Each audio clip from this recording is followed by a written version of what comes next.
देखा था केदार ऐसा टूरी मला ना जिम वाला टूर पसंद आते चला हम तो जिम करते हैं रे तो हम लोग जिम करेंगे यार भैया अरे ऐसे ऐसे बस तो करना है होगा जिम चलाओ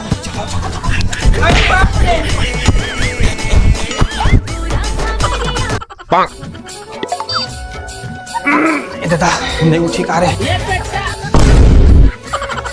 ये दादा ये कैसे करते हैं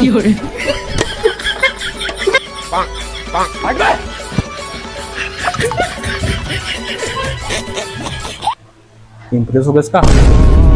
दादा ऐसा मत करो मेरी जान। देख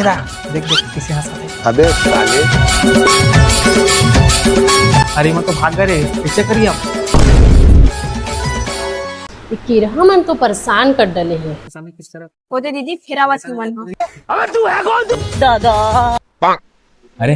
कितना किलो हुई हुआ 4-5 किलो तो ही भैया 4-5 किलो आओ खाली ज्यादा नहीं है जाऊंगा मैं जाना अरे ये तुम का कहा था इला नांची लेका कर रहा है हटो मैं बता कैसे करते ला अरे नांची लगे हवे अरे कुछ बने सन डालो नहीं मां दीदी तो किंडाल तो बने असन। दिनेश भाई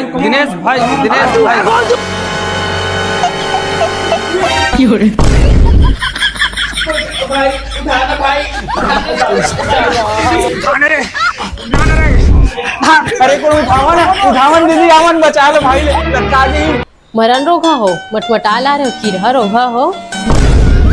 अब दोबारा जिम वाले मतलब लाइन नहीं मारन भाई आओ